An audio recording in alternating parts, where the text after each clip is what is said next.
26वीं तरमीम मंजूर हो गई, चीफ जस्टिस भी बन गए, लेकिन कहीं एमक्यूएम पाकिस्तान दोबारा मामू तो नहीं बन गई। मेरे ख्याल में एमक्यूएम लंदन का जो मौक़िफ़ था वो सबके सामने था। वो अपनी शुरू से ही एक अपने मौक़िफ़ पर कायम थे। और एमक्यूएम पाकिस्तान जो है जिस तरीके से जोर में, छोटी सी मिसाल देता हूँ, आपने कभी सफ़र किया हो, मरी गए हो आप, मरी में दो रास्ते हैं। एक रास्ता वो है जो नया एक मोटरवे बना है, उस पर आप आराम से मरी जाते हैं, और एक है रोड से घूमता हुआ। अच्छा, जो रोड से घूमता हुआ जा रहा है वहाँ गाड़ी रुकती भी है, कहीं चलती है, रुकती है, चलती है। तो मेरे ख्याल में इसको मुवाज़ना हम करेंगे इस तरीके से कि आप जो है एमक्यूएम लंदन जो है वो जा रही थी उस पर मोटरवे के ऊपर, और बिल्कुल स्लैम जा रही है, और एमक्यूएम पाकिस्तान जो है वो झूलते हुए जा रही थी, कहीं रुक रही थी, कहीं फिर चल रही थी, कहीं रुक रही थी उनकी गाड़ी। लेकिन बहरहाल ये जिस तरीके से मंजूर भी हो गई है, चीफ जस्टिस का तकर्रुर भी हो गया है। अब देखना ये है कि भाई जो एमक्यूएम पाकिस्तान की जानिब से मुतालबात थे वो कहाँ तक तस्लीम हुए हैं। सबसे जो था इशू था वो बल्दियाती हवाले से था कि बल्दियात की जो है बल्दियात को इख्तियारात दिए जाएँ। एमक्यूएम पाकिस्तान ने यह मुतालबा किया था कि सिर्फ कराची, हैदराबाद या सखर की नहीं बल्कि पूरे पाकिस्तान की बात की थी। अगरचे इसमें सबसे ज़्यादा फ़ायदा एमक्यूएम को होना था। इसकी वजह यह थी कि जब बल्दियाती इदारों को इख्तियारात मिलता तो सबसे ज़्यादा फ़ायदा एमक्यूएम को होता। लेकिन ऐसा तो नहीं है कि माजी में जिस तरीके से एमक्यूएम को मामू बनाया गया अब दोबारा मामू बना दिया गया। देखिए, माजी में जब भी एमक्यूएम को मामू बनाया गया तो ये बात तो अटल है कि उस वक्त क़यादत एक थी, एक छतरी थी, उसके नीचे तमाम राब्ता कमेटी, यानी तंजीमी कमेटी, MPA, MNA, गवर्नर, वो सब जो है वो एक उसके नीचे थे, छतरी के नीचे थे। और जब भी कोई ऐसा हुकूमत की जो मुज़ाकरात होते और मुज़ाकरात में जो है वो आए दिन एमक्यूएम को जो है वो मामू बनाया जाता, लेकिन वो मामू बनाने के बाद जो है जो एमक्यूएम के जो बड़े मामू हैं अब वो जो है भी क्लास ले लेते थे।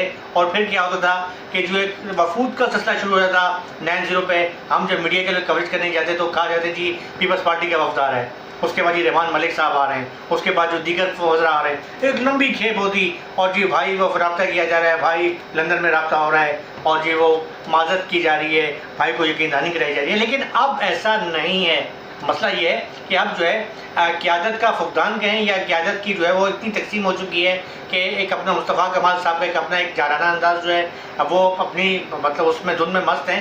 ज़रूरी नहीं है कि एमक्यूएम पाकिस्तान में रहने वाले जो तमाम जो कारकुनान हैं उनके जाराना जो है उसको और जो उनकी फ़न तकरीर है, फ़न खिताबत है, उसे पसंद करते हों। अनीस कायम खानी भाई का एक अपना स्टेटस है, उनका एक अपना मखसूस अंदाज़ है। इसके अलावा जो दीगर रहनुमा हैं। अच्छा, फिर सबसे बड़ी बात यह है कि एमक्यूएम पाकिस्तान के अंदर जो सीनियर रहनुमा थे एमक्यूएम के वो इस वक्त जो हमें सामने नज़र नहीं आ रहे। वसीम अख्तर जो है वो गायब हैं। इसके अलावा आमिर खान वो गायब हैं। रऊफ़ सदीकी जो हैं वो इतना आते हैं लेकिन इतना खुल के वो सामने नहीं आ रहे।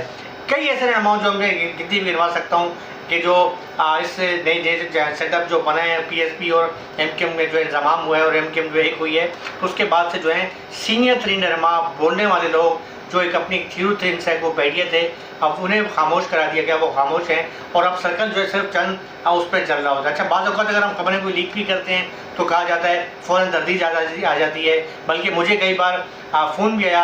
अनीस भाई की मैं बहुत इज्जत करता हूँ। मुझे ये कि अनीस भाई की सबसे अच्छी बात ये है कि अनीस कायम खानी की कोई मसला हो कॉल करें, अगर कॉल अटेंड नहीं भी हो तो दोबारा वो कॉल बैक करते हैं।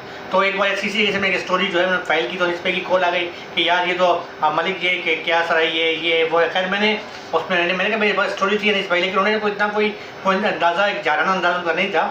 बकौल अगर इसके अगर दूसरी जानब अगर कुछ साथियों को जो है एमक्यूएम की जो मुस्तफ़ा कमाल है उनकी जानब से जब फ़ोन आई या कॉल आई या दीगर रहनुमाओं की जानब से तो कोई अंदाज़ उनका अलग था। लेकिन बहरहाल ऐसे एक सहाफ़ी का काम होता है कि वो बात को निशानदेही करे। तो हम उनके फ़ायदे की ही बात कर रहे हैं। इस पर ये नहीं तनकीद जो है तनकीद बड़ा इसला है कि भाई आपने जब इतना उनके साथ हुकूमत का साथ दिया और साथ देने के बाद आपने जो बड़े बड़े दावे किए कि जी तरमीम की जो हमने हमायत की है उसके बाद जो है वो कराची के शहरियों के लिए बहुत बड़ी खुशखबरी होगी और जो है बल्दियाती जो इदारे हैं वो बाख्तियार हो जाएंगे।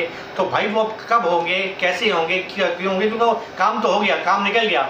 अब वही फिर बात आ जाती है कि हम बात करते हैं जो उस हवाले से तो लोग जो ان لوگوں کی شاید وہ تھوڑی سی سلجھ بھی جائے گی کہ یار وہ پھر بات وہ کر رہے ہیں کہ آپ جو ہے وہ دیکھیں، اگر اس وقت لندن والوں نے ان کی ٹھیک ہے مانا کہ اس پر پابندی ہے، ان کے خطاب پر پابندی ہے، لیکن ٹویٹر پہ فیس بک پہ ہر جگہ ان کا جو ہے اسٹیٹمنٹ چل رہے ہیں بانی ایم کیو ایم کے، اور وہ پہلے دن سے ہی کہہ رہے تھے کہ وہ اس سے جو ہے وہ ترمیم کے سخت خلاف تھے، اور وہ یہ کہہ رہے تھے کہ اس میں جو ہے چونکہ ایم کیو ایم ہے اسے معمول بنایا جائے گا۔ تو میرے خیال میں اگر ایم کیو ایم جس طریقے سے اس وقت صورتحال چل رہی ہے، اور میرے خیال میں پیپلز پارٹی کبھی بھی نہیں چاہے گی کہ بلدیاتی اختیارات جو ہیں وہ بلدیات تک جو اختیارات منتقل ہوں، کیونکہ وہ 18ویں ترمیم جو ہے وہ اس کی حمایت کرتے ہیں، اور وہ ان کی کوشش یہی ہوتی ہے کہ صوبوں کے بعد اختیارات رہیں۔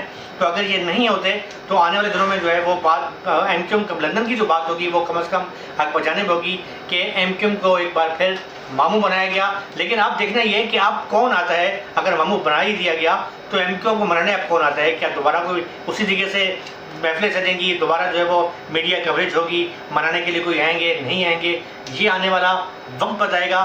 لیکن میرے خیال میں اب تک جو صورتحال میرے نظر سامنے گزری ہے، اور آپ میرے چینل کو مسلسل سبسکرائب بھی کر رہے ہیں، آپ دیکھ بھی رہے ہیں کہ میری کوشش یہی ہوتی ہے کہ میں کراچی، حیدرآباد اور سکھر کی آواز بنتا ہوں، ان کے شہری جو مسائل ہیں ان کو اجاگر کرتا ہوں، اور میں بلکہ بعض لوگ یہ بھی کہتے ہیں کہ شاید میں جو ہے وہ کسی میرے سیاسی جماعت کی چھاپ ہے، یہ بھی نہیں ہے، بلکہ میں سب سے پہلے صوبہ سندھ کا رہنے والا ہوں، اور صوبہ سندھ ہماری دھرتی ہے، حضرت شاہ پتری بھٹائی صدر اللہ چوک اندر کی دھرتی ہے، تو سندھ صوبہ سچوں کا صوبہ ہے، سچوں کا صوبہ ہے، صادقوں کا صوبہ ہے۔ تو اس لحاظ سے میری کوشش یہ ہوتی ہے کہ مساوی طور پہ حقوق ہیں، اگر جو شہریوں کو حقوق دیے جا رہے ہیں وہی دیہی حقوق بھی دیے جائیں۔ یہ جو دورہ سسٹم ہے اس کے میں خلاف اس لیے ہوں کہ میں کراچی کے نوجوانوں کا جو ہے میں دیکھتا رہتا ہوں جس طریقے سے وہ پریشان ہیں، آج جو ہے وہ فوڈ پینڈا کی نوکریاں کر رہے ہیں، دیگر نوکری ان پر نوکری کے دروازے بند کیے جا رہے ہیں۔ تو اگر ایم کیو ایم پاکستان جو ہے اس ہدف میں کامیاب ہو جاتی ہے تو یہ تو بہت بڑی کامیابی ہے، اور اگر نہیں ہوتی تو یہ کہنے میں میرے خیال میں جو ایم کیو ایم لندن کے جو بار بار جو اس کی مخالفت کر رہی تھی، یہ کہنا حق بجانب ہوں گا کہ شاید ایم کیو ایم پاکستان ایک بار پھر ماموں بن گئی۔ میں کیمرہ مین اور پروڈیوسر RCK کے ساتھ اپنے بھائی آفتاب حسین کو اجازت دیں۔ اللہ حافظ۔ پاکستان زندہ باد۔